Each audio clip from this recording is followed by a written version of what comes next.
fans, and welcome back to another episode of the Uncharted Media Podcast. This is episode 60. So this week we have a very special guest with us, a longtime friend of the show, but has never been on the show just yet, but he's been one that I've desperately wanted on for a while, and the time just felt right now. Michael, give us a little bit about yourself and introduce yourself to the world. Hey, well, thanks, pal. I really appreciate the opportunity to be on this podcast. For those of you who don't know me, I was Nathan's roommate at college and best man in his wedding. I still am not entirely sure why he chose both of those, but I am still grateful nonetheless. I have been featured a little bit behind the scenes in some of your videos and YouTube input here with the podcast and such. If anything, I could be credited as somebody who gave an opinion once or twice. So I appreciate the flatterings, of course. But I've been your friend now. I mean, my goodness, we met our freshman year, which was 2012. And a shout out to the John Campea show, actually, that just covered today, and his opinion piece on the biggest movie news of the decade, which was the announcement. He chose the fact that Disney had purchased Lucasfilm and they were going to make new movies. That was specifically something that we bonded over. That warms my heart because I thought about that earlier today when I listened to that too. I was like, that makes me think of Michael. Yes. Okay. So look at that. We still have, even though we are states away, we still have some sort of camaraderie. I love it. It's true. Very rarely are my podcast co-hosts ever in the same room with me unless Heather's recording with me. That being said, we have a lot, and I mean a lot of news coverage to go over this week. And one that broke very, very late, as in like maybe an hour or two ago before we started recording. And that is that Kong vs. Godzilla, which was scheduled to come out March 2020, has now been pushed not just a little bit, a lot back to November 2020. Michael, I'll let you kick this off. Why do you think they did this, and is this a good move? Well, that's a great question. I was looking up some of the things that are going to be coming out here in November, and I have The Eternals, Ron's Gone Wrong, Stillwater, and Vivo. Now, I think some of those actually could have some, I don't know, it's hard for me to say this far out, but I imagine that a couple of those, I think Vivo and The Eternals, will actually draw some audiences. But with Kong Godzilla, I honestly, I didn't really necessarily see this coming. I'm not a prophet in the movie industry, but when we still haven't received any news, there was a report out last week, I don't know how credible it was, that they were going to unveil it here in December to audiences. That kind of actually got me a little encouraged. There were some rumors that, the fact that we hadn't heard anything at all, that we should start to worry as movie fans. And as someone who has really enjoyed these last two films, I do admit they're not the best. I was still hopeful, but this means that there's something, either the studio is looking at in the March of 2020 and saying the competition's too tough, we won't be able to actually make back as much money we would like, which was the problem with King of the Monsters, unfortunately, or they're having some trouble behind the scenes. But I don't know about you, Nate, but I haven't heard really anything on this movie. I'm someone who really enjoys Godzilla. It's something my dad and I have bonded over for the course of my childhood, growing up here into adulthood, but I haven't been able to find a lot of even backdoor rumor websites on what's been happening. Yeah, I think to me, personally, the silence says more than, like, if there was a lot of scuttlebutt on the internet. I think the fact that we haven't heard anything is a really big indicator and not a good indicator. I know we're going to disagree on this, and that's totally fine. I actually preferred the 2014 Godzilla over King of the Monsters. I was very disappointed with King of the Monsters. And I know the studio themselves were, because it did not have a very good box office return. Obviously, it did internationally. Godzilla will always do well internationally. But it did not do very well domestically. And I think part of that, and I'm sure you've seen Campea attribute a big part of this to it, too, is that the marketing campaign started way too early on the movie, like a year out when it really didn't need to. I think that played a big factor in why King of the Monsters didn't work too well. But also, I just wasn't a huge fan of the movie, and I am very nervous now, more so than I was before. Yeah. I've always liked, for the most part, the idea of Kong versus Godzilla. That's just like two icons of cinema. I think that's a cool idea. But this raises a really big red flag to me, and this is like Godzilla's last shot, I think, at least with the current iteration, because if I will have to consult my local Godzilla expert, but I believe this is the last one in the current like Godzilla agreement. I know there's like weird rules between Japan and America as who can do what Godzillas at what time, and I think King of the Monsters is like the last one for a while. Legendary, I'm sure, wants this to do well, and maybe that's why they're taking more time with it, or more than likely, maybe they just see something that's not really clicking and they need time to rework things. But hopefully it's not like a Justice League situation where we rework 60% of the movie and then pretend we didn't rework 60% of the movie. Yeah. That I think that's a very valid point. I think unfortunately with the silence, you only left to speculation.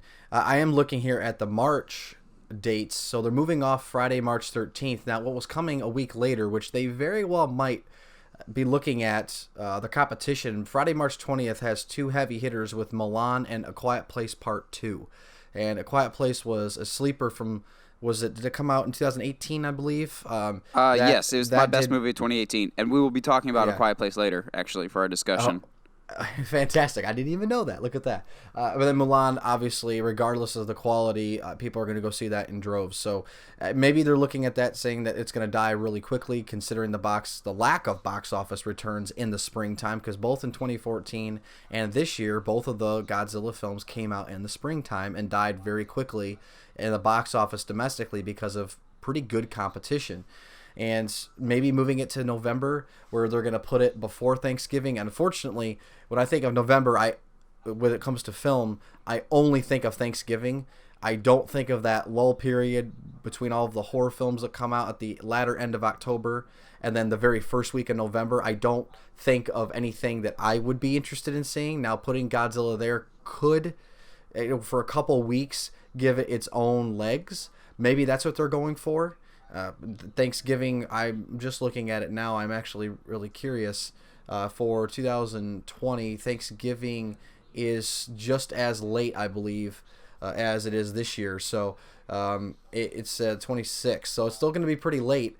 So maybe they got 3 weeks they want to play with the box office for it to actually, have its own run versus being crushed by a Marvel film or a Disney product right out the bat. I mean, is that possible? It almost seems like the most viable explanation, because it's not like unless the production isn't done and the special effects are being reworked. I think it's some massive reworking, but this is one of the few times, unlike, say, a Wonder Woman 1984, which has been done filming for a long time, this is going to be a movie that, if they need to rework effects and stuff and rework scenes, that's going to take a lot of time and computing power, so maybe that's why they're pushing it back. But to me, this is just a really big red flag, and the movie as a whole was already a red flag to me, of just like how much we're not hearing about it. I know you really enjoy them, but two lukewarm received movies at best. Like, they have their audience. I can't argue that. Awesome. You're absolutely right. They're not for everybody. No. lukewarm is. I mean, I have to be objective here. They did not make as much money as a studio would have hoped. I'm actually glad we got a second one. It's unfortunate it took them 5 years to make it. I will say there are certain aspects of King of the Monsters that I liked better, specifically the fact that they just had more monsters instead of more humans. But I will say overall, the 2014 film I think is just overall just a better product. However, I don't think that's saying much. I'm completely biased here, but if I have to remove my bias for a second, it's not the movie I hoped it would have been. So I agree with you. It's hard for me too, but maybe this is them taking a massive step back and reevaluating this, and hopefully giving us the best version. Because if we want to wait, is it worth waiting 8 months?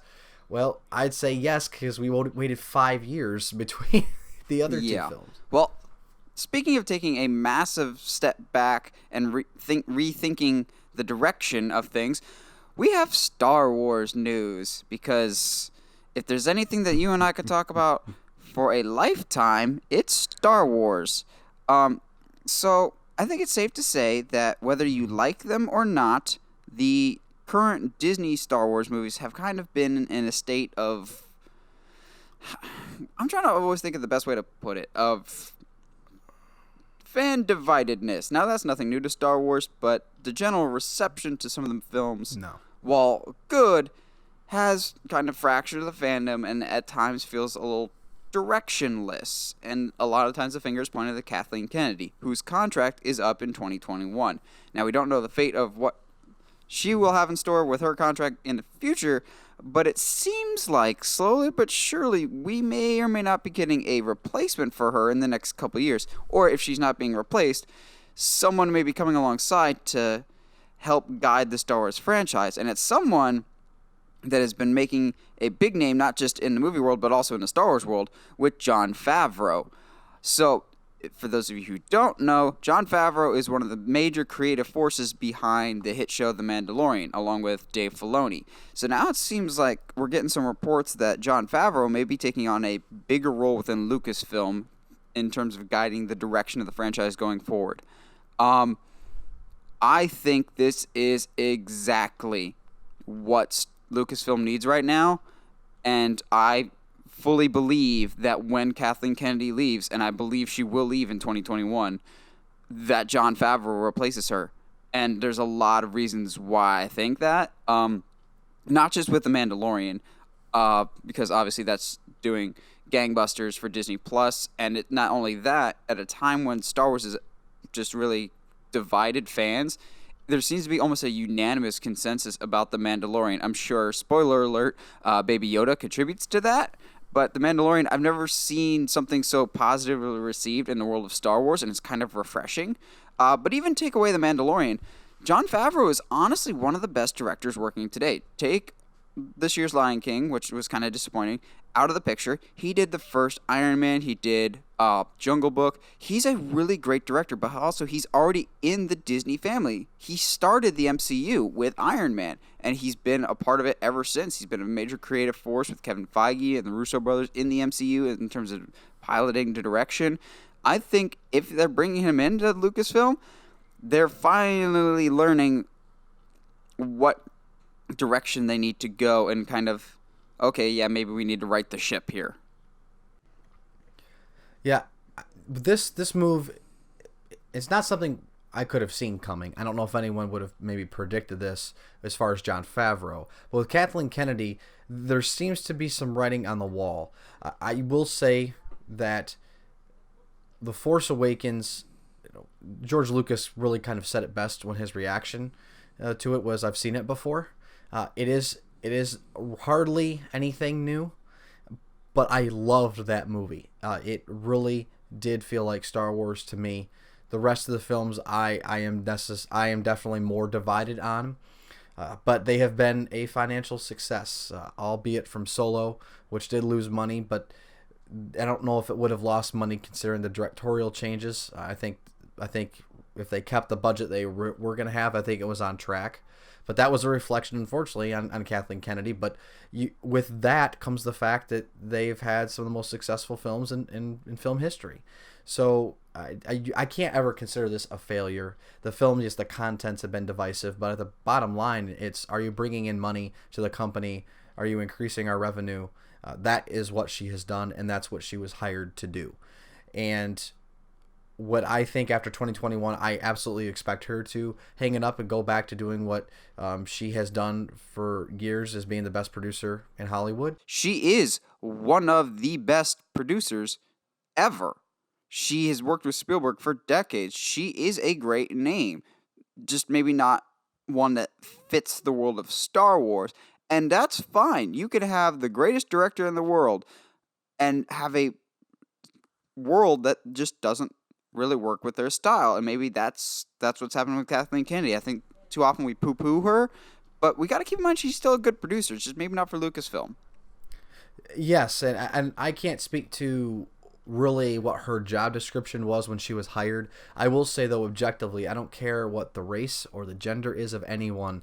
The fact it being that there have been directorial problems is a reflection on the leadership at Disney, and it's been sad to see that really it's been unprecedented for a company to go through directors in the fashion that they've had. Directors leave all the time on projects, absolutely, but for one studio and such quick succession to go through the amount of directors, especially the high profile ones on incredibly high profile projects, that's what's been the most shocking.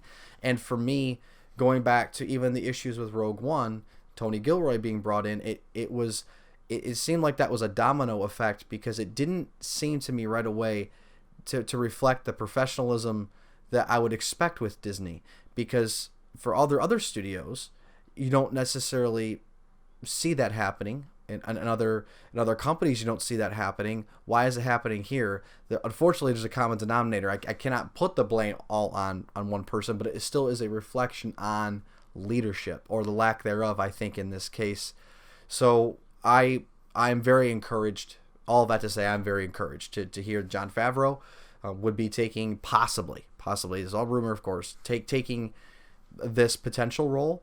Him and Dave Filoni, I think, absolutely could partner and push Lucasfilm into a era where the quality that us Star Wars fans want in our films and our projects and games and TV shows, comics, one being interconnected but also being worthy of stories being told, also matches up with our expectations of what we want to see. And sometimes those two things aren't the same. Sometimes we want to see something that will just never translate into this art form at all. And so that's why I'm glad fans don't drive all the content. I'm glad, because we're fans. We're not directors. We're not content creators. So I don't know, for you, Nate, is there something specifically about this potential story that if Jon Favreau was to get this higher position in Lucasfilm possibly, and Dave Filoni his role were to expand, I'm actually curious, is there a specific era, specific story that you've been wanting, that now that you're seeing the success of The Mandalorian and what they're doing, is there something else you want to see that they could possibly bring to the table at all? This is going to sound really mean to Kathleen Kennedy, but I don't care at this point. It's not any particular story like an Old Republic, which, as cool as that sounds, it's not that necessarily I'm looking forward to. I'm with Jon Favreau, and if Dave Filoni's helping out, I feel like with them in charge, there's going to be more cohesion. I love Force Awakens. I also really like Last Jedi. I don't like them as a series because they feel so disconnected from each other. They don't seem to line up. Like, there was clearly no overarching plan for this trilogy, and if there was, like, if JJ actually had plans for where 9 is going to go from the beginning, I genuinely believe Rian Johnson just threw it out the window in sake of making a movie that he wanted to make. But I feel like with Favreau more or less being under the wing of Kevin Feige for so long, who is like the ultimate long-term planner, that they won't just make projects just to make projects, which I feel like has been the major problem so far with Lucasfilm of, yes, we have these big-name directors attached to projects for about 3 months before they quit. We make these movies just to make them and make money instead of telling a clear and definitive story. Yeah, that's something we saw in Marvel with under the direction of Kevin Feige. Like, the films, like, I will say, let me just throw this out there. The worst film I think objectively is Iron Man 2 as far as film quality. Yep. But I am comparing that to the other Marvel films. As a film, it has a beginning, middle, end, clear hero, clear villain. I believe it's better than half the films out there.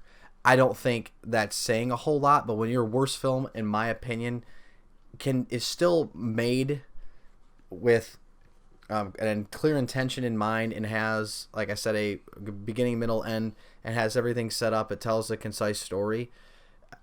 Half the movies that come out each year, I'm not even interested in seeing, but I saw Iron Man 2.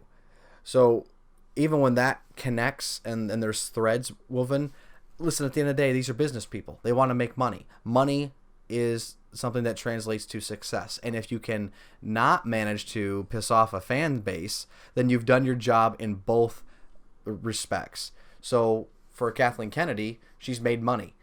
Maybe not the most popular decisions have been made, but she's still a success financially. And that's the bottom line of the company. More than likely, episode 9 here is going to be a massive success financially, and she can end on a great note. And really the bookend of it is she made a massive profit with The Force Awakens. At one time was the domestic box office champ. Second, it still is the domestic box office champ. Excuse me, you're 100% right. Domestic. I was thinking of the domestic weekend. It still has 936 million, something like that. Yep. And then it is number at the time it was number 2 worldwide overall haul, now number 3. And episode 9 is, I don't think that would make less than $1 billion. And how many films make less than $1 billion? She can come in with a bang and go out with a bang, and her legacy's been written. And now Disney with Lucasfilm can go into a new era. I think this is a win-win. I don't know if it applies, but I view this as a win-win. Well, a studio and a franchise that really could use a win-win is another Star-related franchise, but it's not one that has ever really reached the heights of Star Wars, at least in the current incarnations, although it's genuinely driven by more or less the same creative guy, J.J. Abrams. Star Trek. So you and I both really enjoy these new Star Trek movies, but make no mistake about it, I thought Star Trek Beyond was the last one, just because each one got diminishingly less and less at the box office, but the quality never dipped. All 3 are excellent to me. So I didn't think we were going to get a 4th one, just because the box office returns were dwindling and there were some studio issues and some money issues. Well, turns out that's not the case, as we're getting a Star Trek 4, and it's going to be written by Noah Hawley, who is one of the writers on both Legion and Fargo, with a lot of the main actors like Zoe Saldana, Chris Pine, Zachary Quinto, all returning for this next installment. So, Michael, obviously I ask, are you excited? And 2, Carl Urban's has to come back, right? That's all I care about is Carl Urban. Yeah, it's funny. With this news, I actually was always under the impression that they would do a 4th one. I didn't. I know we're so accustomed to trilogies and storytelling, but I didn't see why this would really ever be questioned until the fact when they started, throwing out the threat of trying to bring Chris Hemsworth back. As what was his name? This is really bad. His dad in the first one. Yeah, and it was the character name eludes me. So that's really bad. I'm a huge Star Trek fan, obviously. And then the fact that they couldn't negotiate both Pine and Hemsworth coming back because of finances. Obviously, the studio's wanting to cut some things because of the lack of box office returns, which is, I think, just been a crime, because I agree with you. These 3 films, I think, have been fantastic. Now, I'm not a Star Trek person. I hadn't watched anything Star Trek until I watched J.J. Abrams' reboot of the series and this new timeline in 2009's film. I had never watched anything, so I had nothing to compare it to. So the pure Trekkie purists among us, so forgive me because I don't have that experience. I don't have that probably the proper respect. So I'm coming at it completely from the outside. I thought they were incredibly entertaining, and I thought the cast and the writing was so well done. I believed in the chemistry of the crew and the emphasis on the crew, and that by the 3rd film, Chris Hemsworth as Captain Kirk would be willing to do anything for his crew. And I think that's so important. Like, those threads are actually something Star Wars doesn't pull off very well, because there's not this aspect of this one crew and going on these adventures. And really, it's something that I have loved seeing. So the aspect of a 4th film is fantastic, but they do need to really need to reevaluate the fact that Star Trek's really never played well internationally at the box office. They don't need to spend $180 million on these films. There's a way to do it much cheaper. So bringing in somebody from television who's had a lot of success, who works with limited budgets, used to it, putting it on the big screen, I think could potentially be a good move from the budgetary standpoint. But you know him better than I do, Nate. Has he directed anything yet? I don't believe he's directing. I just know he's writing, and so far he's the only production name attached to it. Okay, so we don't actually know the director yet? No, not yet. At all? Okay. I would be fine if Simon Pegg came back to do it again like he did with the third one. Yes. I think he was... Did he co-direct along with... was it Justin Lee? Yes, Simon Pegg. Yeah, Simon Pegg didn't direct. Didn't he write it or something? Yes, he wrote the film. Yeah, I would like Simon Pegg to come back into creative capacity. He was really good. He was. I'm very excited for this. I wanted to see a fourth one, and I was under the impression for the longest time it just wasn't going to happen considering the news. And then there was that weird Quentin Tarantino news out there that's still floating around. That's still probably going to happen. I do not want to see that happen. Oh, me neither. Doesn't mean it's not going to happen though. That is true. Well, a franchise, I guess, that can't really be killed, even with a wooden stake. See what I did there? Is Dracula. So, Universal more or less shot itself in the foot with the Dark Universe a few years back with Tom Cruise's Mummy movie, and I don't know if you ever saw that movie, but it is one of the worst movies I've ever seen. I did not. Was it that bad? It's one of the worst movies I've ever seen. They're kind of soft rebooting it with next year's Lee Winnell's The Invisible Man. Now it seems like we're getting another one, but it's... Even as a horror fan, I'm really scratching my head on this one. So we're kind of getting a Dracula movie. Emphasis on kind of.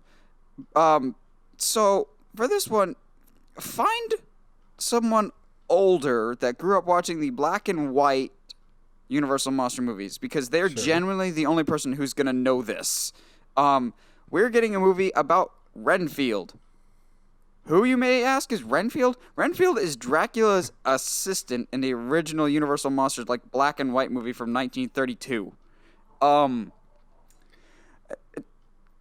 What? Yeah, well... Even as a horror fan, I have so many questions about this. What? But do you think a Dr. Frankenstein film would make it today if they made it solely on Dr. Frankenstein and not Frankenstein's monster? Well, we get a Frankenstein reboot every couple of years. The last one we had was, what was it, Victor Frankenstein with Daniel Radcliffe and James McAvoy? Yes. Oh, yes, I have totally forgot about that. Which is Most of America forgot about it already, but my memory is weird. So... Even if you're not a horror fan, this affects a lot of people because this movie is supposed to be directed by Dexter Fletcher. Now, you may not be familiar with that name, but he was the guy that just directed Rocketman, but was also tapped to direct the next Robert Downey Jr. Sherlock Holmes movie that's supposed to come out next Christmas, or the Christmas after that. So, where does that leave that movie? Because that movie's already been in development hell for... at least a decade now. So is that going to get pushed back even further? Because if you told me we're going to have to wait on a Sherlock Holmes movie because we're getting a movie about Dracula's sidekick? Yeah, there's going to be some miraculous pitches in these boardrooms for these films. I mean, you want to talk about Sherlock Holmes, what was it, Game of Shadows? My grandmother was alive. She went with me to see that movie. Well, she has been gone... since, she passed away when I was in high school, so that's been a while. So I think your notion of developmental hell is completely accurate, if not an understatement. First, hear me out. I'm mildly interested because I think for any millennial who hasn't sat down and watched some of those old classic monster films, I'm not going to say they're going to blow your socks off. No, some of them are actually pretty bad. I was kind of disappointed. Yeah. The Mummy I thought was really, really dull. Dracula I thought was okay, but The Invisible Man on the flip side, I love The Invisible Man. That's why I'm excited for next year's. Sure, and by the way, that trailer was pretty awesome. I think that was very well, so unnerving. Yeah, well edited. but they what these films represent as far as the history and the lore behind these characters, I don't mind a little bit of mystery, because clearly you're going to have Dracula in it, but if he's not the main character, I think you can shroud it in a lot more mystery if it's done correctly. Very much so like how in Ridley Scott's original Alien film back in '79, the main antagonist is the alien, but the amount of screen time that it had is incredibly limited, even though that's what the movie's famous for.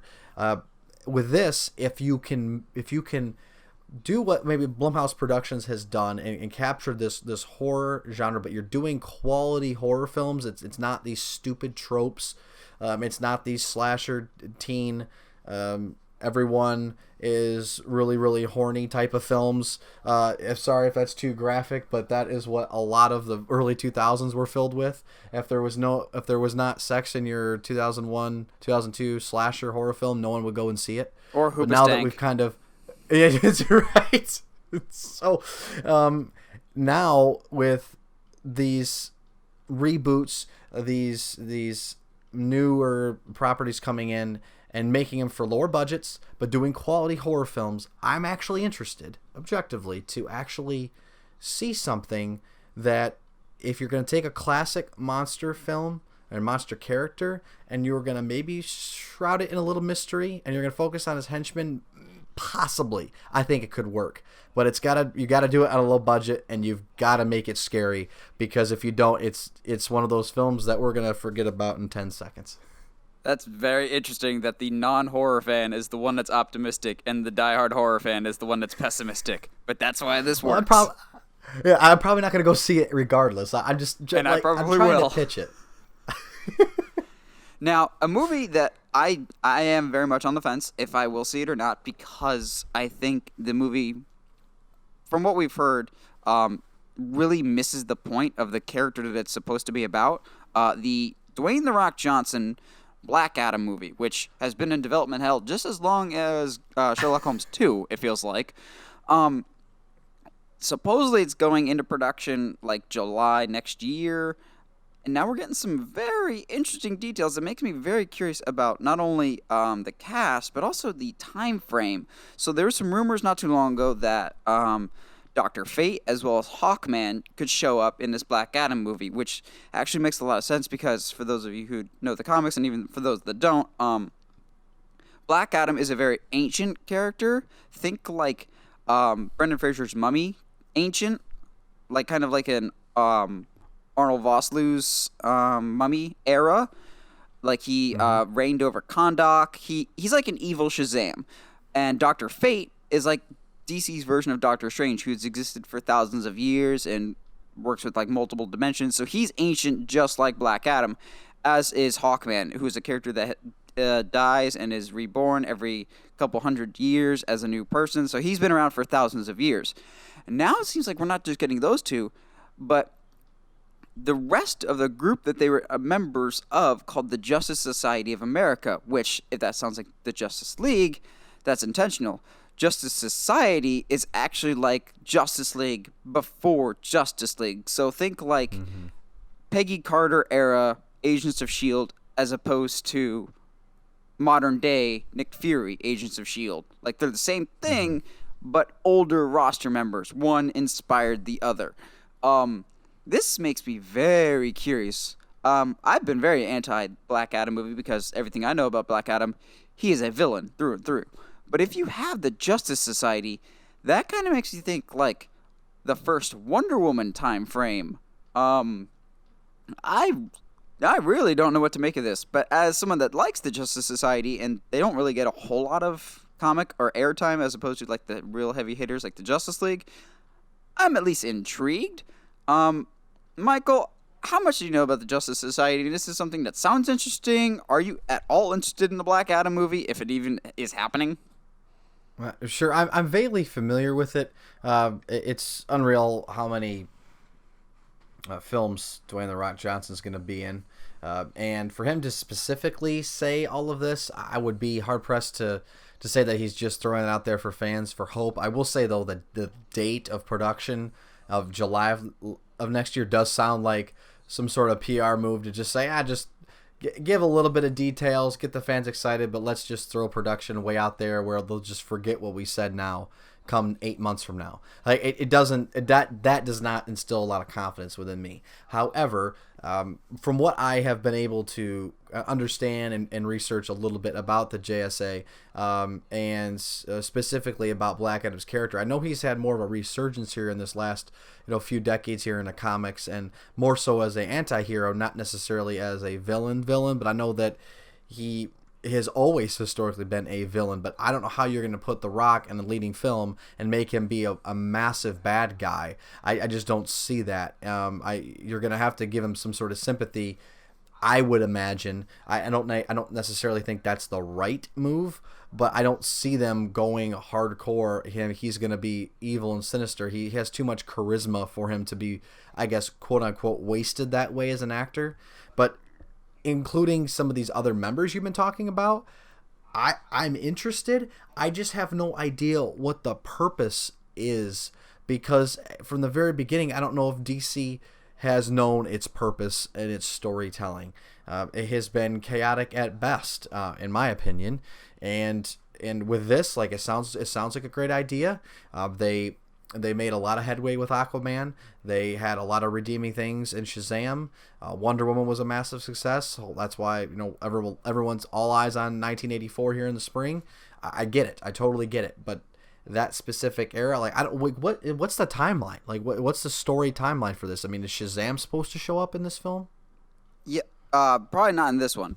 I think Black Adam will probably show up in Shazam 3, which they need to start working on Shazam 2 like quick before those kids grow up. But that's very true. To the DC having misdirection, that's very true. But I feel like right around the time of Aquaman, like, everything post Justice League has been pretty smooth sailing for them in terms of building single stories that are in the same universe but tell their own thing. Aquaman was great. Shazam was great. I'm excited for Wonder Woman 1984. I can speak today. I just think it's very weird that we're introducing the Justice Society now. Like, they're a pretty deep cut.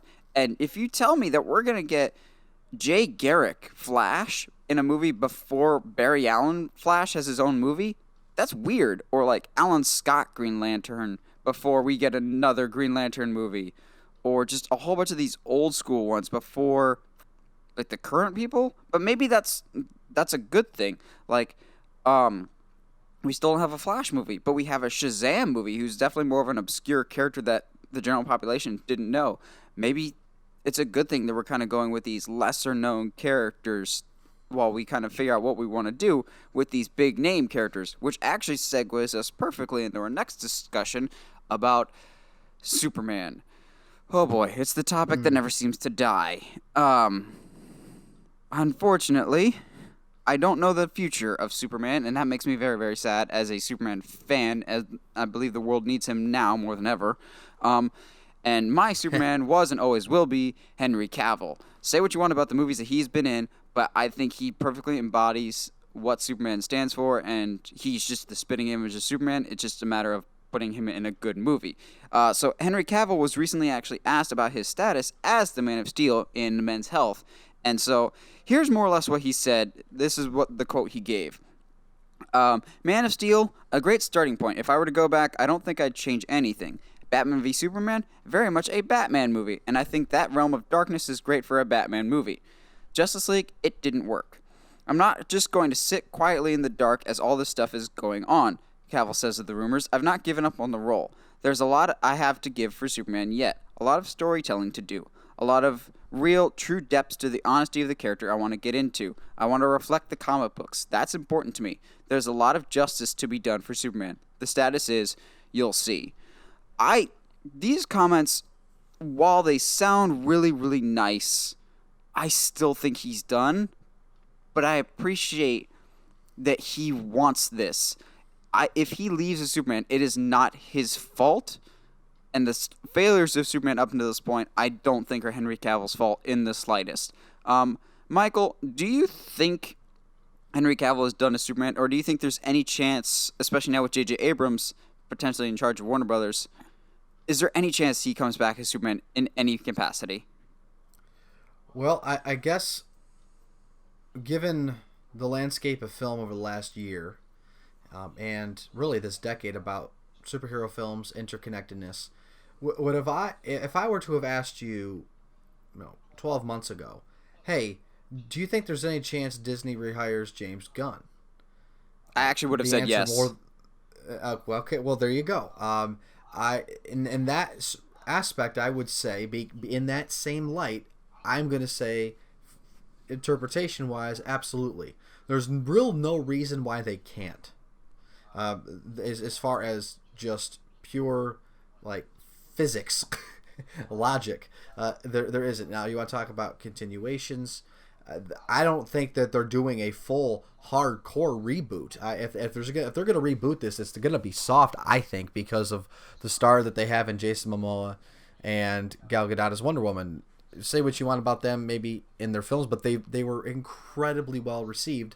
Money does indeed talk, and Henry Cavill is a hot star on the market.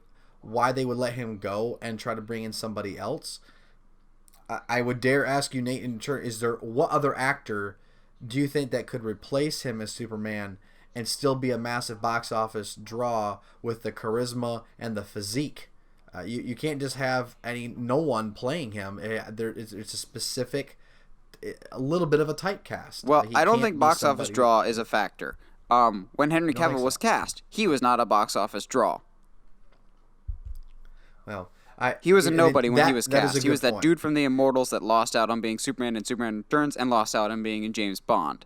So box office came much later, and even then, he still really hasn't proven that he's a box office guy. He's a big name, and I love Henry Cavill. But in terms of carrying his own things, it'll be interesting to see how The Witcher does to see whether or not he can carry his own franchise. I think the main thing about whether or not he'd come back is he wants to come back. I think it's DC deciding.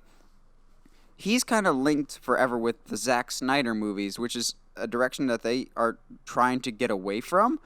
And I think in their mind, they want to move past that, and that would probably end up being replacing him, which is really tough. I really appreciate his comments, though, of like Man of Steel, because I completely agree with everything he's saying. Man of Steel, it was a great starting point. It's like when you're reading a comic, Man of Steel to me was like Superman 0 year of like the year before he became Superman. He wasn't Superman yet in Man of Steel, but then his comments about Batman v Superman, I completely agree. That movie's terrible because it's not a Superman movie. And even he seems to think so. Of like he got really shortchanged in that movie. But yes, he wants to do a comic accurate Superman, and I want him to be a comic accurate Superman. He loves the source material. Mm-hmm. Yeah, it's sorry. I didn't mean to interrupt there. I'm curious, and by the way, his passion is undeniable here because he does not have to say any of these answers. The fact that he's willing to give these answers shows you that he does care about it. Do you want him to stay if it was your choice? No choice. He's staying for as long as he wants. Gotcha. Because if I'm a studio, he's exactly what I want for Superman. He's a good-looking yet really kind guy that if you watch him, he's great on the press circuit. He's great with interviewers. He's just a really good guy that's a good face of a franchise. Doesn't get in trouble, very down to earth, but also embodies the spirit of Superman, but also wants to be there. He's a good company guy. He is excellent in all the Superman movies that we've seen, even when the movies themselves aren't great. He's what I would want for a franchise going forward. It's just a matter of putting a good movie with him, and unfortunately, I don't think he's had that really opportunity to shine in a great movie. I know a lot of people don't like Justice League, but when Superman comes back to life in that final fight against Steppenwolf, that's the Superman I've always wanted. If you put that Superman in a movie with Henry Cavill, I'll cry tears of joy because it's Superman. Right. No, yeah, we really haven't gotten a true Superman film since Superman Returns. I think go for it. No, he's my favorite superhero, honestly, and much of that's been influenced because of my dad. I do enjoy the original Superman. I believe that was 1978. I believe. Yeah, 78. And so I like that. I like the fact that he doesn't have a whole lot of weaknesses. He stands for something greater. I definitely have been missing that. I could not agree more. When he comes in and actually says the line, I'm for truth, but I'm also for I'm a big fan of justice. Yeah, that is such a. I thought the line was misplaced in the film. I'm glad it was there. So I was really sad to see this, because to throw another actor in a superhero or a Superman film and maybe release it in 2022, I think is so close that people are going to be like, wait a minute, why are we getting another different Superman now? This is confusing, especially if you're going to keep some of the other actors. So I think from continuity's sake, it's the best overall decision to keep him. And for any reasons, the ones you gave about how good he is on the press circuit, what he represents, and ultimately he loves the character. He respects the character, and that helps fans, and I think that will drive the success more than anything. I don't know. When do you think? Do you know anything of this timeline as far as what's after Wonder Woman 1984? I don't even want to care really much about Black Adam. Did we know when we're supposed to hear definitively on what is next for Superman? Superman, we have a TV series coming next year with the CW.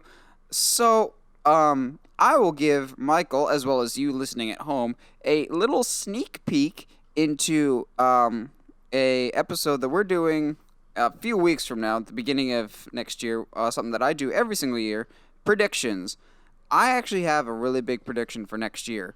I firmly believe with my whole heart, sometime next year in 2020, Warner Brothers will announce a new Superman movie directed by J.J. Abrams. Mm-hmm. Yeah, you actually mentioned that to me back in the summer. We talked actually, and that was something that, I mean, I'll never forget my reaction to it, because I'm like, well, that's a gold mine waiting to happen. First off, the film would look great. It'd be directed by a competent director. Now, I don't really expect it to have a lot of tropes, but J.J. Abrams, or new tropes rather, but Abrams has proven himself that he can soft reboot something with not a whole lot of original ideas, but just kill it. So I think that's a no-brainer. But didn't they offer him $500 million? Isn't that his contract? Yep. For Warner Brothers. Yeah. Unreal. So I think he's clearly got some big plans, and he almost directed a Superman movie in the past. So I think that was part of the deal of, I want to do a Superman movie this time, because he likes Superman a lot. Now, whether or not we get Henry Cavill with it, I'm not sure.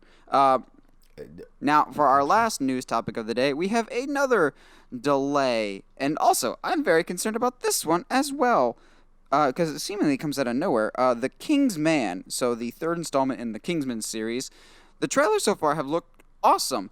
But now I'm very, very concerned, because this movie was supposed to come out February of 2020. It now got bumped back to September of 2020.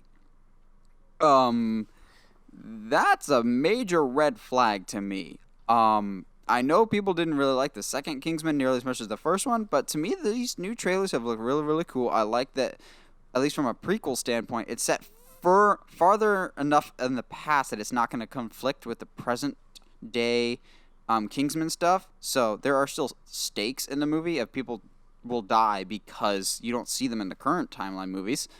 But this is a major, major red flag to me. Michael, have you seen any of the Kingsman movies, and does this worry you at all? Yeah, I saw the first one. After you told me not to go see the second one, I didn't go see the second one. And I was not a big fan of the first one, even though I totally understand why people like it. It is rather unique. There's not really another film out there that I could point to. I'm like, well, this film it seems very familiar. It was very, very unique. So I definitely credit that to the director and the story. I will say though, the first trailer they dropped and a part of the second trailer, I had no idea what I was watching until the reveal at the very end. Now, for those who have seen, or at least have seen the first one, they will get what it's about. Otherwise, I've seen the trailer now twice in theaters and with some of my friends, and the rumorings afterwards are like, what is that? Like they have no idea what the film is or what it's about, because the first half, like, is this like gonna be a historical war film? Like, is this looks really good. Obviously, it takes a different tone in the second half, and then it's, people may recognize it as a prequel to Kingsman, but really, to be honest with you, I don't really. I struggle to kind of care about this specific news. I'm not really interested in seeing it. I will say, though, I did some research on Box Office Mojo here this afternoon, and both films made, if you take their budget and you multiply it by 2.5, they still are making well over 150 million as far as their overall toll. And I'm that 2.5 times is, that's marketing is really, really highballing it. So they made money like handily, like pretty well. There's not really a doubt there. Maybe not as much as what the studio may have wanted, but the margin was pretty good, and it was pretty even between both films. So again, I guess kind of what we talked about in the opening, maybe they're thinking about trying to widen their profit margin a little bit with box office. September's historically never been a great month for film. So maybe throwing something that they're confident in there instead of the spring. I honestly couldn't tell you, but I don't know if this is money related, but I haven't heard any production issues with this. So, what is your take? I think it's a Disney choice because this movie is a Fox choice, and Disney bought Fox. To me, this is a big thing with when Disney bought Fox is there's a lot of projects that got grandfathered in of like they're already done. Technically, Disney had to release them, for better or for worse, and then that came back to bite them in the butt, like major losses that Disney more or less had to eat, like Dark Phoenix. I feel like there's another one recently, and I feel like this is one of them. This movie was like more or less done when the merger happened, and so I don't know if Disney sees a lot of potential in this, and they kind of want to minimize risk, and maybe September's a better time for them. Because with any deal, there's going to still be, like, carryover effects, and I think this is one of the last, like, remaining parts of the merger. Because, like I said, Dark Phoenix really, really hurt Disney, when in reality, it really was not their fault. New Mutants still is having that issue of... What? New Mutants? I don't know what that is. Yeah, exactly. You watch. It'll be released next year on Hulu. Yeah, it's... But, yeah, I think this is trying to minimize risk. Maybe it's not going to do super well, but maybe it'll do a little bit better in September, and Disney's just like, okay, let's just get this one over with, get all of our current projects over with, and move on. Although, on the flip side, they did inherit at least one film that's actually paying off dividends for them, and that's probably one of the best movies of the year in Ford v. Ferrari. Oh, sure. I thought you were going to say Terminator Dark Fate. I thought you were setting us up for something. No, there's nothing good to come out of Dark Fate. Its name is indicative of what its financial performance was. I hate it when films do that, but sometimes you just got to pay attention to the title. Yeah. Do you think in the same light what's happened, because you bring up a great point as far as Disney absorbing Fox. Like, that's actually something I did not think about. So kudos to you there, sir.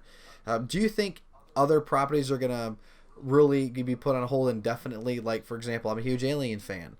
Do you think in the next 5 years we get an Alien film at all? I say no, because honestly, what the Alien franchise needs is what the Predator franchise needs as well. And that is, just like Terminator as well, it needs time off. They keep trying every couple of years to do another Alien or another Predator or another Terminator, and they all claim these are original and new, and it's something new to the franchise, when in reality it's not. It's the same stuff you've already seen. Why am I clamoring so much for a Superman movie? Because it's something we haven't seen in a lot of years.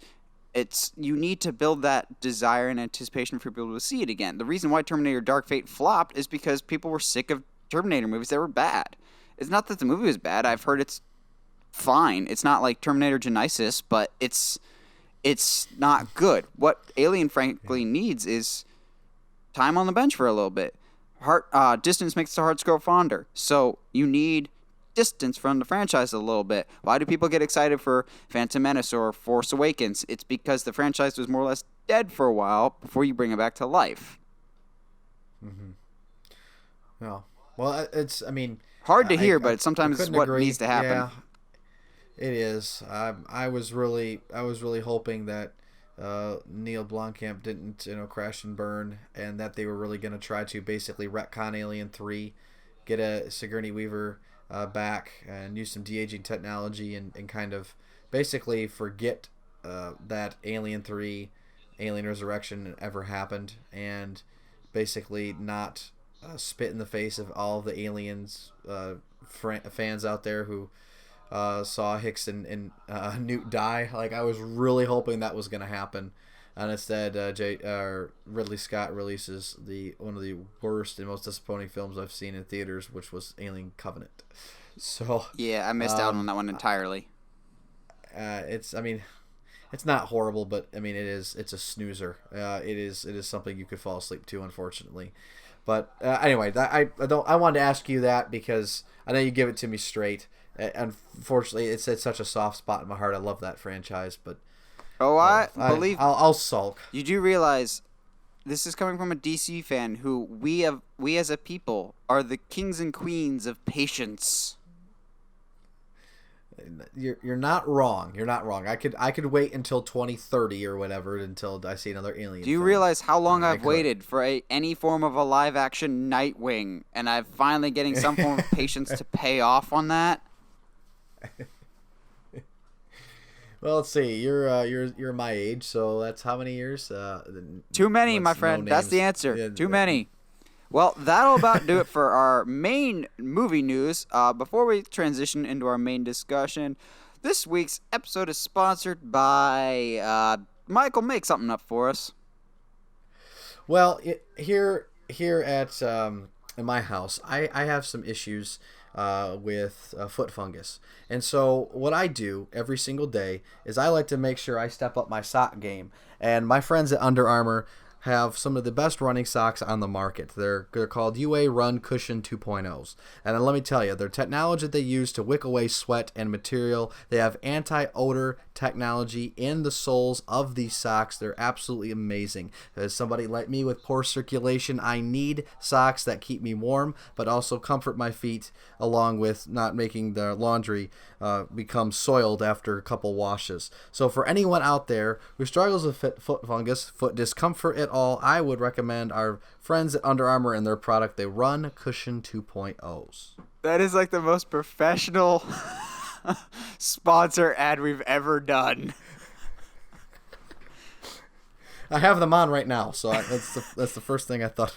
That's about how these sponsor spots go. Well, for our main discussion this week, it was originally going to be movies, our most rewatchable movies, but I got struck with an idea last week for an episode of our all-time favorite movie scenes, and I was all set to record last week, but then I forgot my mic cord at work because I use this microphone at work for different projects, and I was just like, crap, I'm not going to be able to get that to Thursday or Friday, so that's why there was no episode last week. But I like this idea so much that I wanted to do it with Michael.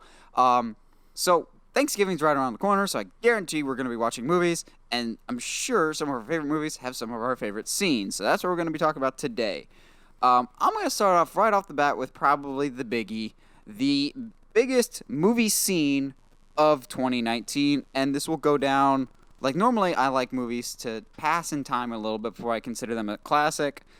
I think this movie has already cemented its status as a classic and will go down in the film history books as one of the most important movies in history. Avengers Endgame. Now, there's a lot of great scenes, but without a doubt, the scene of 2019, just have to say the one word and everyone knows what I'm talking about. Assemble. Mm-hmm. Yeah, that how we were waiting for that, and it was awful how bad they teased us. And what was it? Age of Ultron. Age of Ultron. Oh my goodness! But you know what the worst thing about that is? They made us watch Age of Ultron. No. Oh, come on! It wasn't that. I mean, I don't. Okay, I mean, it's also not that good either. No, but I'm saying, like, the it's worst the thing Iron to say Man about 2 the of the Marvel Avengers films movies is that they're okay. You're right. It's very forgettable, but I'm like I said, the worst thing you can say about a film is it's not bad. That's still a pretty good track record. But yes, they teased us at the end of Age of Ultron with Assemble, but just everything leading up to it, of honorable mention to Cap lifting Mjolnir, which I swear I actually lost my voice in the last half an hour of Endgame, and I squealed like a little girl when Cap lifted the hammer and like almost got out of my seat in sheer joy. But then I thought that's the pinnacle of the movie, and then little did I know, not even 3 minutes later, when Alan Silvestri breaks out this great music called Portals, and all these portals start opening up, and you see literally everyone, including Howard the Duck of all people, just comes swarming in. You got the great music. Every Marvel character you know and love, not called Fantastic Four, X-Men, are there. And this is the fight that I didn't know I wanted, but I got. Like, it would have been cool if it was just the original 3 Avengers versus Thanos, but having an army versus an army was just... I know maybe someday Marvel will be able to top that moment, but not likely anytime soon. No, that was the money shot of the entire film. It wasn't my favorite moment of that film, but objectively, it is the most iconic. It is the payoff of everything. My favorite. This is not my favorite scene of the year, but my favorite scene in Endgame, excuse me, was the embrace of Tony and Peter. Peter being his old high school, self, and just talking and 1,000 miles a minute, and Tony just no verbals, just this look of relief. I think he does such a great job there in that scene, just embracing him, and Peter's like, okay, this is cool. This is nice. I thought there was a lot. Yeah, exactly. There's a lot of subtlety there, and specifically what happens later. Oh, I have quite a few Spider-Man things that I'll get into later. Besides Assemble, my other favorite scene from Endgame is when Steve gives Falcon the shield of just, that hit me, because I've been a fan of Falcon since Winter Soldier, and I've thought he deserves to be Captain America, not Bucky, but I never thought they'd actually do it. And just the way that moment was played out was just excellent. Endgame as a whole, not just the Assemble scene, but the whole movie was an experience in the theater. Like, I still remember vividly, and it's weird to watch the movie at home and not hear the crowd cheering, because I saw it like 4 or 5 times in theaters, and every single time there was at least some crowd reaction for the whole last half an hour. Another scene that the movie may have been divided, but one scene every single time elicited a great response, and I remember just feeling the experience of the moment in the theater, was The Last Jedi. You know what scene I'm talking about, Michael? Oh yes. Hold those sacrifice sequence. I will hang up on you right now. And it should have been Akbar. Yes, it should. Are you talking about, maybe? Let me see if I can follow that up with a better comment. How about we don't defeat those the ones we hate with hate. Or, that is strike 2. I can't even say it. It's so bad. It's so awful. That is strike 2. How about a new alliance? I'm cutting you off before strike 3. That's what the soundtrack title is called. And if you hadn't picked it up by now, I'm a big soundtrack person.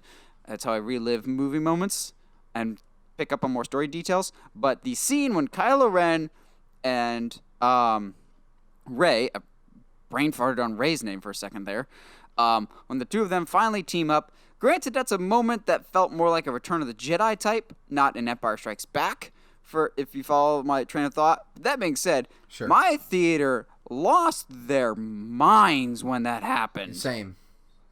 Myself included. I flipped it. On subsequent rewatches, the scene doesn't necessarily hold up. It's awesome, but once you've seen certain details with the Praetorian Guards, you can't unsee them? No, yeah, it's not a very well choreographed That's exactly sequence. what I mean. There's a lot of awkward standing around. Yeah. That being said, I still love this scene. You're not paying for the moments that I remember it for.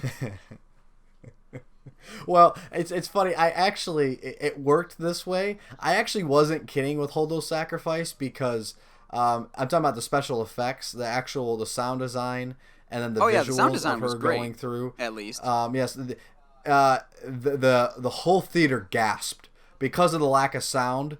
You just heard this, and I hadn't really experienced that before. Why can things drop too? Yeah, and so you don't. There's not a lot of films that basically the sound design is silent, so you don't get a whole lot of it. So that was the first time experiencing it, and the fact that her thing worked, her plan worked. She had a plan? I do think Yeah. It's Sorry, I've beaten the whole horse to death. I know. You have. I would say the visuals of it and the sound design are amazing, and that honestly gave me goosebumps for how Ryan envisioned that scene. Now, the virtue of the scene we can discuss, but I thought they pulled it off from an effects standpoint. Well, nice to know though that the Holdo horse that had been beaten to death will return for Rise of Skywalker, and that's what they ride in the trailer. It's very true. Why are they riding horses in space? Because they can on a Star Destroyer, because they're in the atmosphere of the planet. That's the only thing I can think of. I hope, man. I got a ton more, but I want to give you a chance. What's like one of your top favorite scenes of all time? Well, all time, and this is unfortunate. If anyone's seen Red Letter Media's basically one of the greatest videos ever made on the review of the Phantom Menace, yes. or they refer to as the Phantom Menace.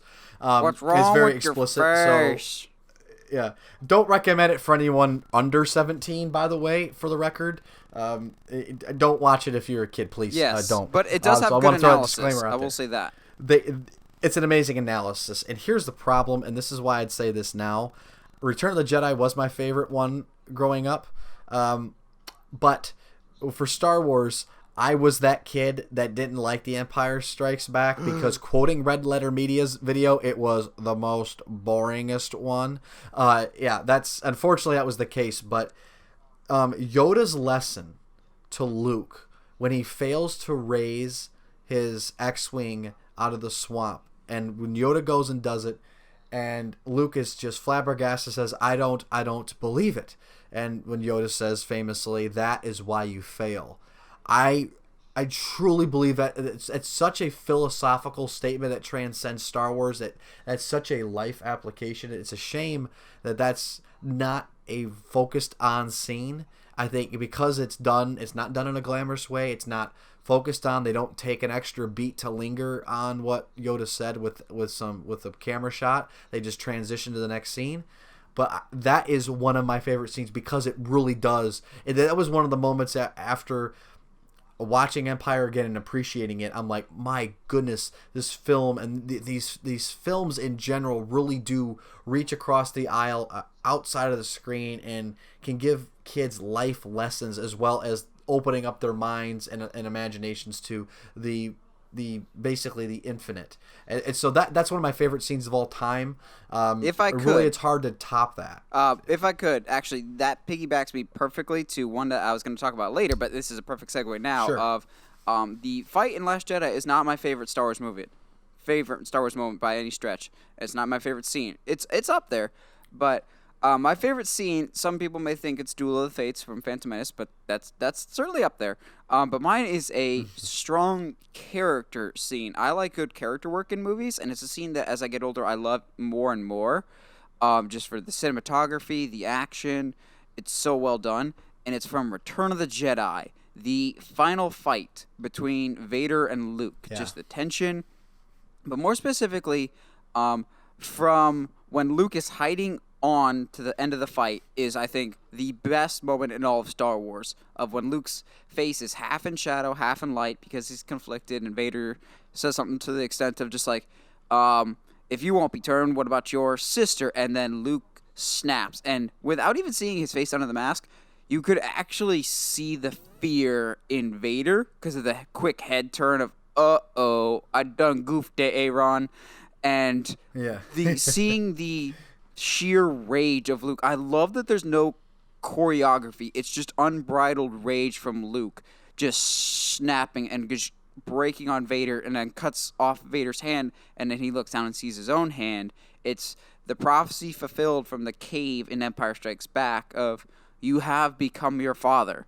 And follow it up immediately with the stupidest scene in Return of the Jedi with Luke throwing his lightsaber away when he should have just put it back in his holster because he needs it in a couple seconds later. But I am a Jedi like my father before me. It's accepting and changing the destiny that you were destined for. It's just such great character work, but I've also always loved, from a storytelling perspective, the idea of a double turn. It's something I've also like in wrestling, but that's even rarer, of a good guy turns bad and a bad guy turns good. It was something I really wanted in Last Jedi, but we didn't get it. And in that moment, Luke almost turns, but he makes the choice not to. And I always like that contrast in storytelling, and I just love that scene so much in Return of the Jedi. Yeah, that you're absolutely right. It is one of those things when I first saw it that I held my breath, and for good reason. It is one of the most emotional and intense scenes in Star Wars, and you have so many conflicts. That you have a good, evil, father, son, temptation, pride, greed, lust for power. You have all of this going down, all of these conflicts, and you're right. I don't know if even most Star Wars fans would understand that it's the prophecy coming true, and then him still, saying no, to and a good way of saying no, offer. Not the Vader way of saying yes, no. Of course. Yes, that's a very good point. Thank you, George. It's such a well done moment. And Return still has it's still going to be one of my top 5, top 10 films of all time, for very, very good reasons. Well, I will say this, to transition away, I guess, from Star Wars for a moment. I know it's hard for us to do. I'm going to probably shock you with this. I'm half sincere when I say this, but did you see back in January the film Cold Pursuit with Liam Neeson? I did not. I heard that was really good, though. Well, the movie is ridiculous. It's not good way or National bad way? Treasure Book of Secrets ridiculous. Okay, it's not that type of ridiculous. It's such an interesting directing style. There's a lot of comedy in it. Specifically, the last scene, I'm not going to give it away, is so ridiculous that I have never left a theater laughing and kind of like, what the heck was that, in a very long time. And it even got my father, who saw it with me, to even laugh, because it's just, the movie is going along, we think it's going to end, and then this thing happens, and you're left shocked, and then the end credits roll. I would really encourage anyone listening to just look up the end scene of Cold Pursuit. You don't need any context. Believe me, without context, it's even going to be funnier. It's a treasure, and it was one of my favorite scenes of the year because of how memorable it was and how stupid it was. But my most impactful scene of the year is from Toy Story 4 and the goodbye between Buzz and Woody. I did not have a dry eye. I thought I made it. I thought I had made it through the entire film, but I just couldn't do it. But I was so happy that Woody was with Bo. I was so happy they brought the Bo Peep character back and that Woody ends up with her in the end. I thought that was so amazing. But seeing them separate, I couldn't do it. I couldn't let the tears be in my eyes any longer. I had to let them flow. So hands down, favorite scene of the year. I did tear up in Toy Story 4, but not in a part that you would think, and it's super weird, but it impacts me a lot. It was at just the very beginning when the title card shows up. You just get the clouds, and you get the Toy Story 4, and then you get the beginning of You Got a Friend in Me, and it was just like opening the door and walking home in the door to home. It was just like that immediate sense of comfort of this is what I love. This is what I know, because Toy Story, I will defend to the end as one of the greatest film franchises in history, and one that has been one of the most impactful ones in my life. Like on par with Star Wars, it's meant that much to me. And while Toy Story 4 may not be on my list today for favorite movie scenes, Toy Story 3 certainly is. Oh, yeah. So long, the scene partner. That made everyone cry. So long, partner. Oh, goodness. Oh, man. That, I will never be able to watch Toy Story 3 and not cry at the end with Andy. And it's so beautifully done. And then Bonnie just had to go and not care about Woody in the next movie. But I like Toy Story 4. Don't get me wrong. But Bonnie, I don't like Bonnie. Woody deserves better. No, Yeah, I understand what you're saying. So, Um, as much as Toy Story 3 like made me cry and I love it so much, I finally got to a point that I was just like, all right, I think I can watch Toy Story 3 without crying. I think I'll be good. And that was right around the time that Stan Lee died, and there was that great meme. oh There was that great no. meme that went around of all the toys in Andy's toy box are the different Marvel characters, and Stan Lee is Andy giving them to Bonnie, who's Kevin Feige. And I'm just like, don't you do it. Don't you do it. Don't make Woody Spider-Man. And sure enough, it's Spider-Man. He's just like, this one's my favorite. He means the most to me. You got to take real good care of him. I'm just like, oh, Oh no. because that just broke me. Because Spider-Man, which transitions me actually perfectly to Spider-Man. Because I have not one, but two Spider-Man moments on my list because... So, Michael, this might come as a surprise to you, but I think I like Spider-Man a little bit. You've mentioned it once or twice. I may have had an epic rant on the podcast before about Sony's mishandling of the franchise.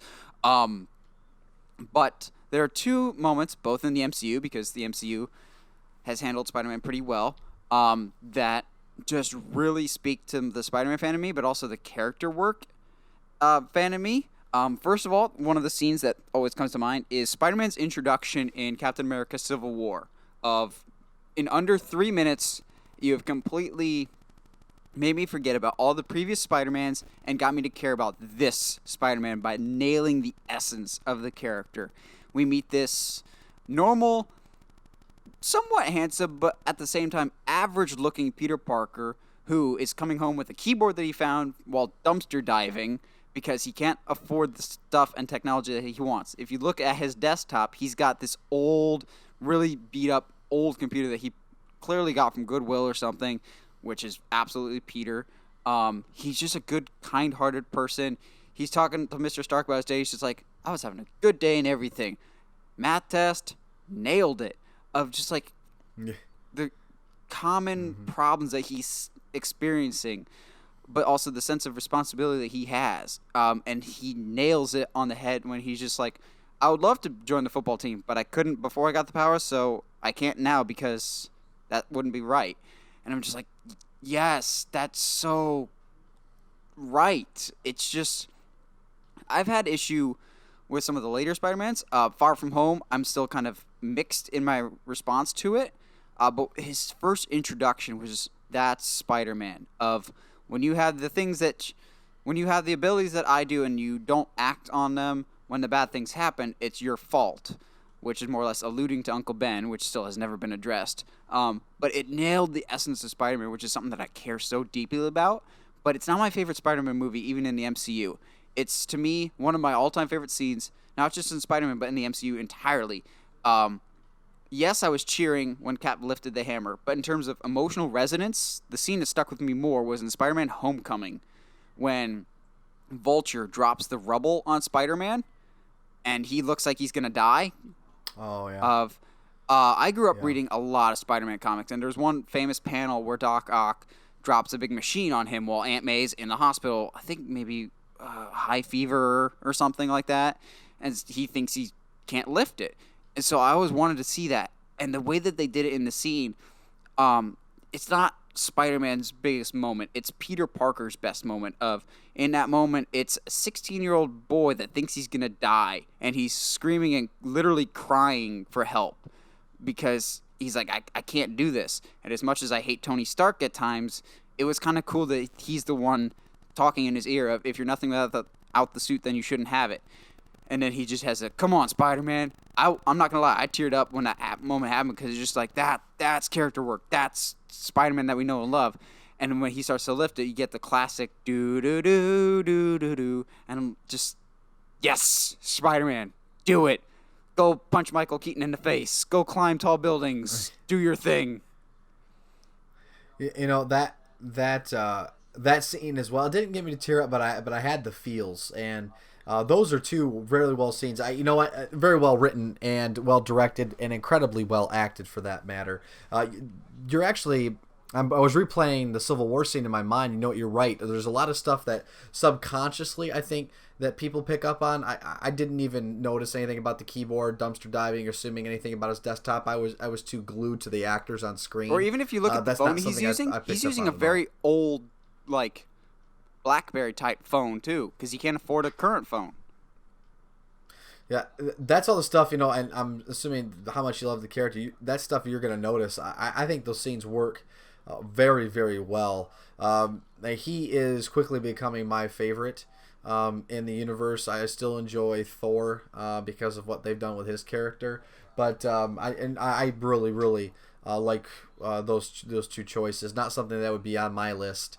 It's as far as like Marvel, like just scenes go. Honestly, it would take forever for me to come back to a particular scene, but I will tell you the sequence in Captain America: Winter Soldier, the highway fight, is my favorite fight. When they really go after Bucky and it's revealed that it is Bucky. Like the actual choreographed hand-to-hand combat between him and Cap is actually done so well. There was a lot of cutting, but the two actors did such an amazing job with the choreography there. It's because of how gritty it feels. That whole film feels different, but that sequence in general. I mean, you see Black Widow getting it handed to her and almost sensing her own mortality for a moment, and they really do pull it off. And something I've been impressed with, and actually something I kept up on my YouTube playlists as liked videos, because there's a good quality one out there, and I watch that from time to time. So there's that, and then I will say one more I want to cover. Not necessarily the best film ever made. It's very subtle. It's a reboot. It's a remake. Is Secret Life of Walter Mitty, the Ben Stiller one that was made in 2013. One of my favorite films of my lifetime. It's a very, very subtle film, but it's about this guy who doesn't have a whole lot of self-confidence. He's longing for adventure, and he finally decides to do something about it. I can relate to that. I have my own insecurities as far as doing things new, and this character just plunges headfirst into doing things he's never done in his life. And he goes on a search for this other character, and he finds him. It takes on the entire movie to find him. And this character, played by Sean Penn, is a photographer.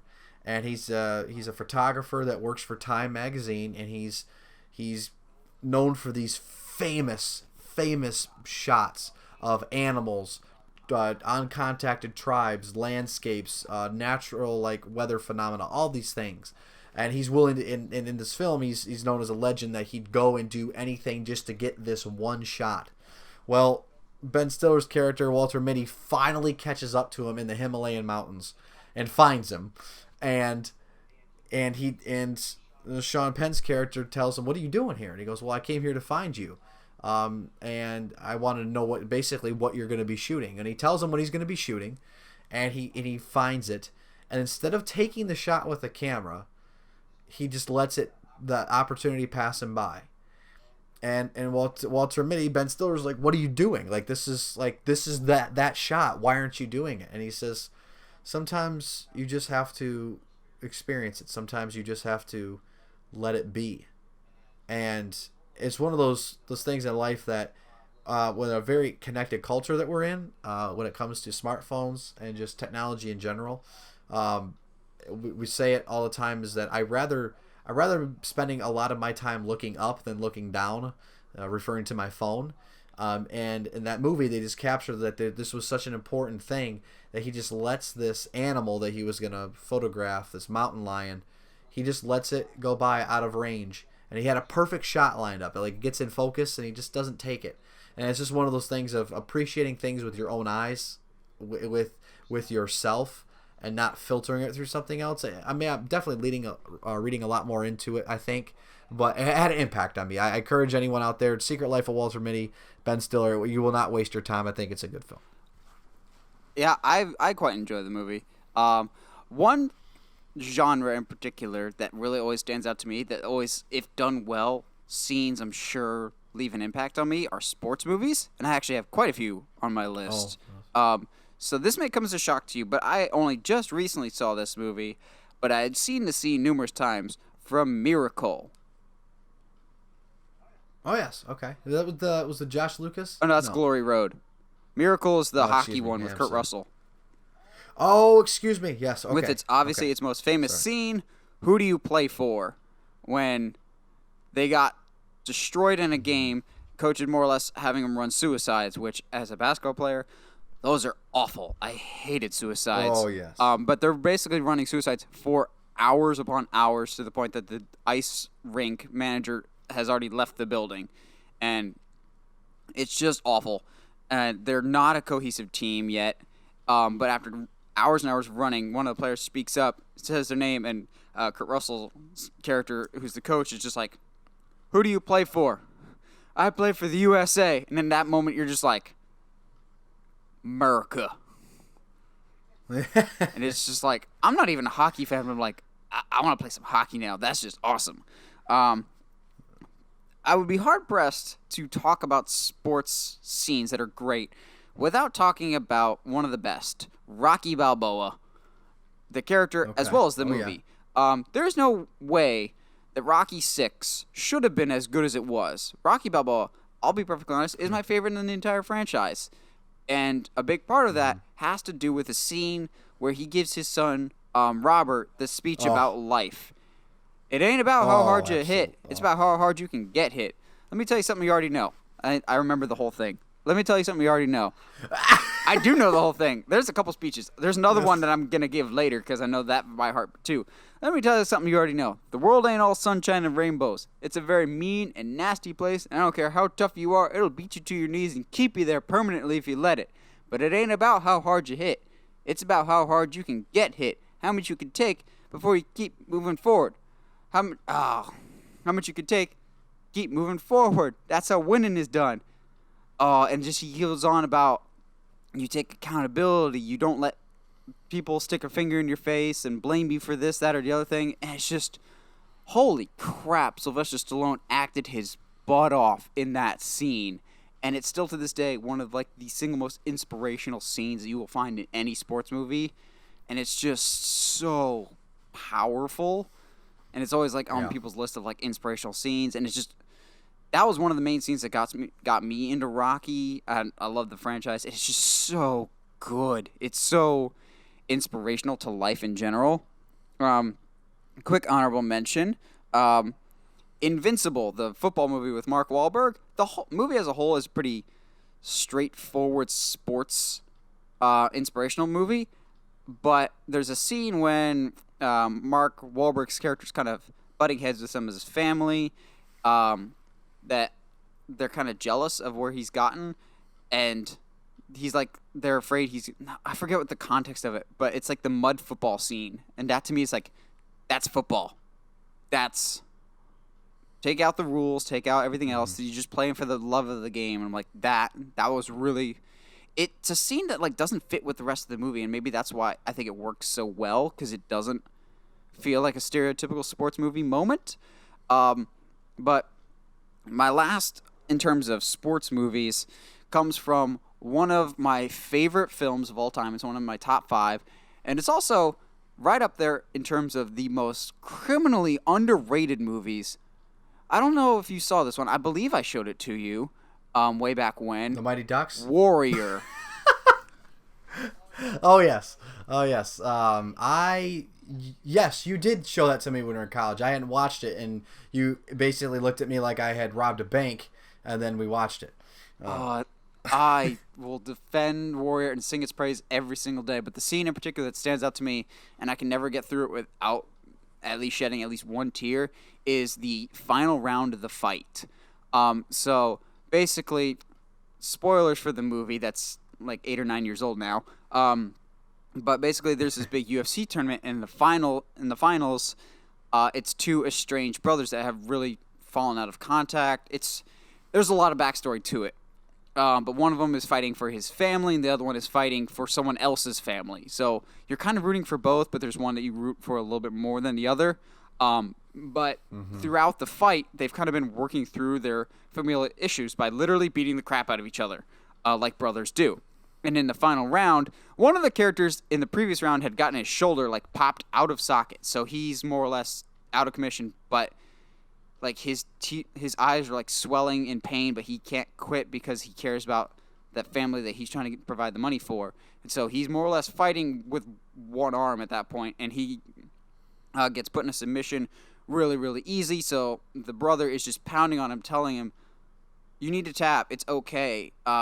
It's okay, Tommy. You can give up. I love you." And it's just the music that plays, the sound design. It's so well done, and I wish more people had seen Warrior because it's so incredibly powerful and moving.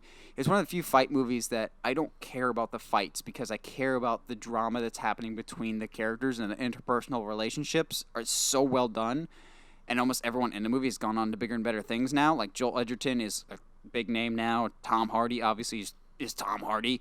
And everyone just brings their A game. And that final round is one of the most gratifying but emotionally draining I've ever seen in any sports movie. It's just so good. Yeah, there is a lot of emotion for films that, that are basically are priding themselves on the physical nature. There was a lot of emotion behind that, which is very surprising. It was very well done, so I couldn't agree more with you. So I got 3 more left on my list, and then I think I'm about good. And they're 3 of the most different movies you could ever have. So I've got an epic, a horror movie, and what should have been a cheesy kids action movie. Which one do you want me to talk about first, Michael? I'm assuming one of them is the Lego Movie. No, actually. Oh, dang it! I was really hoping I'd get the last one there. I don't have a guess, unfortunately. So I'll go with what should have been a dumb kids action movie, 2017's Power Rangers. Oh my goodness, you're kidding me. I'm not. Okay. First, okay. I actually really liked this movie. I thought it was really, really well done. But there's one scene in particular that actually really stands out to me of, yes, the action was your stereotypical action movie, but the movie focuses on its characters more than anything. You care about the people, not so much when they're suited up, but who they are as individuals. And there's one scene in particular where all of them are kind of bonding, of like trying to get to know each other as a team so they can function better around a campfire. And at first it's just like typical teenager talk, but as the scene progresses, they hit on some really heavy stuff of like one of the characters, their mom is dying, and he's just like, I love my mom, she's the best, but I'm kind of worried about she's really sick and I don't know what will happen to her or what will happen to me if something happens to her. One of the kids is autistic and he's like trying to communicate to the others what it's kind of like to be him or how he sees the world, and how it's refreshing to have some people that just see him as a person. Or there's one girl that's having some serious relationship issues with her parents because she is different, we'll go with that, than what her parents expect her to be. And it was very surprising to see a Power Rangers movie of all things devote like a solid 10-15 minutes on just character work, and really well written character work, not like a cheesy after school Saved by the Bell special, but like actual, holy crap, these are real serious issues and real serious characters here, and they're acted really, really well. Like Naomi Scott, who would go on to be Jasmine, or Dacre Montgomery, who's now in Stranger Things. Really good performances, but just is a really well written, well acted scene in a Power Rangers movie of all things. Yeah, I actually that was the thing that I expected you to say, because that's one of the only things I remember about that Yeah, film. same. But I do remember like it was legitimate. It didn't seem forced. It seemed natural, and it mimicked some of the conversations that people have in life that also mean the most. It seemed very, very realistic and relatable, and seeing that I thought took a specific direction choice by the filmmakers, and I was glad that they did. Yeah, I was very pleasantly surprised. So I'll do my horror movie, and then I'll end with a movie that I know Michael will be happy is on my list. I'll just say that. Right. So my horror Can't movie wait. is, I've said it numerous times, it is my favorite movie, and I still think the best movie of 2018, A Quiet Place. Oh goodness, yes. So narrowing it down to one specific scene is hard to do because I love the whole thing. But the scene that got me really hard when Heather and I saw it in the theater is "I love you. I have always loved you." Oh gosh. That So for context, and I'll let Michael talk in a little bit about it. For context, A Quiet Place is basically you can't talk or else these alien creatures will find you. There's more to it than just that. It's at its core, it's more of a family drama than an actual horror movie. And so one of the relationships that's kind of strained is the relationship between the father and the daughter, who it's cool that the movie they can't talk because there's something that happens in the beginning of the movie that they cannot, and that kind of causes rift between the father and the daughter. So literally they cannot communicate to each other what they're feeling while they literally cannot communicate. And I thought that was really, really well done. And so the daughter like has this impression of the father, but it's revealed that it's not what it seems, and he genuinely loves and cares for her, and everything he does for her and for the family. And it's just, that moment was so powerful, especially when you get later in the movie of what his ultimate plan for her was. And it's just, I did not see that kind of emotion coming from A Quiet Place. And it was so beautifully acted. And without giving too many spoilers, there will never be a more manly and emotional scream than John Krasinski's scream in that scene. Of just... Yeah, it is. It's truly heartbreaking. It's actually one of the reasons why I haven't rewatched the film, because I don't want to, because it is truly heartbreaking. It grabs your heart and rips it right out. You can tell in a movie that doesn't have a lot of dialogue, and you don't need it. You do not need the dialogue for that scene to be... now obviously there's sign language done in it, so you actually... There's a little bit of exchanges to actually, like you said, to hammer home the point. But for a film to show you how to feel without using words takes a special type of direction and script to pull off, and they did it brilliantly. That's why A Quiet Place 2, I'm only a little nervous about that, because they do not need a sequel. Absolutely not. Am I happy we're getting one? Sure, but I say that a little apprehensively. But I will say that it was one of the biggest surprises, because I don't go to horror films. I know this wasn't a pure horror film. It had aliens in it, so that's why I was there for them. Basically, that's the only reason why.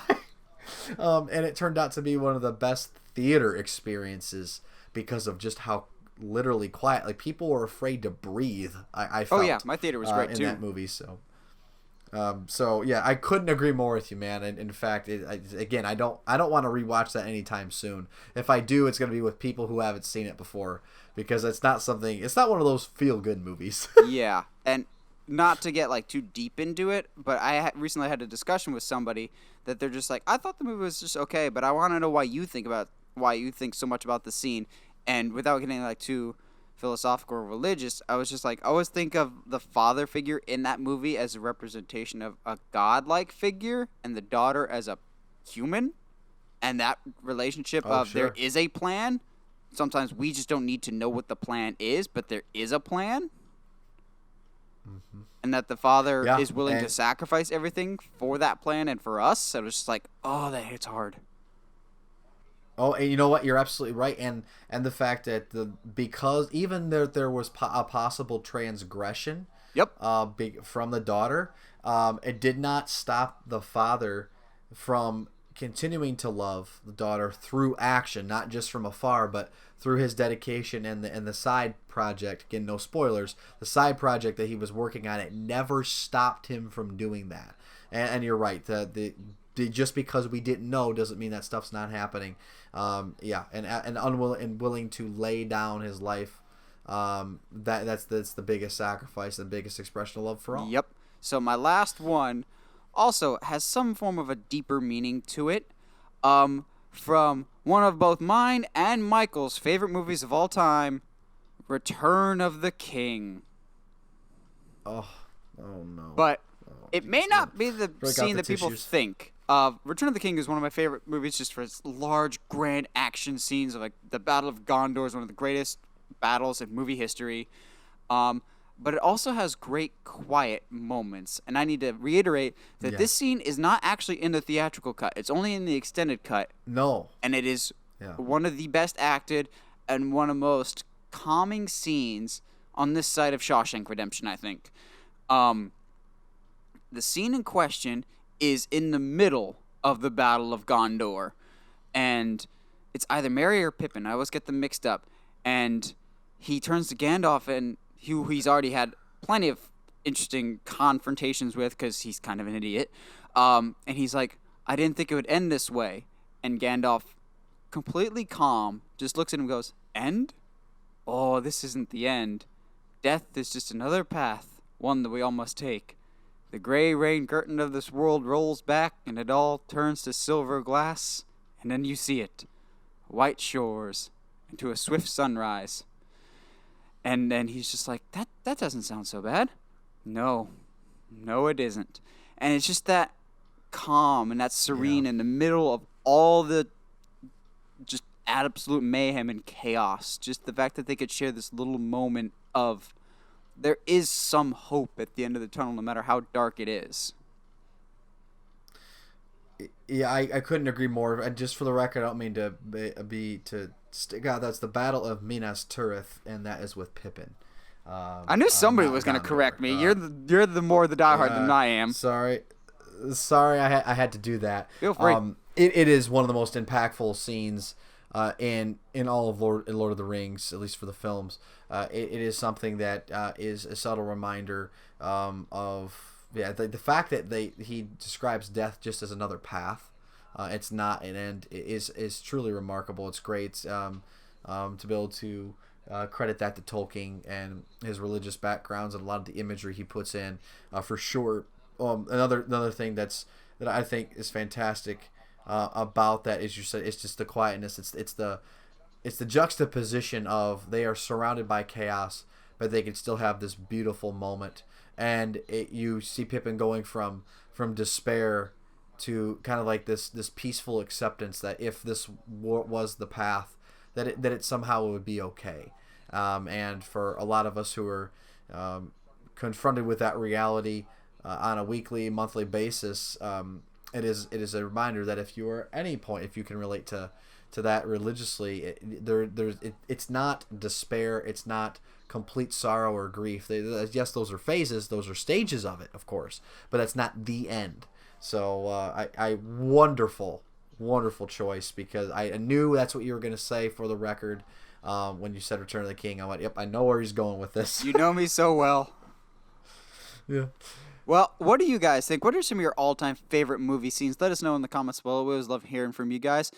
And as always, if you haven't subscribed to us already on whatever audio platform you're listening to us on, feel free to subscribe, whether that's on Spotify, iTunes, Google Podcasts, or YouTube. And if you haven't already, subscribe to us on YouTube at Uncharted Media. And as always, stay sharp, movie guys and gals.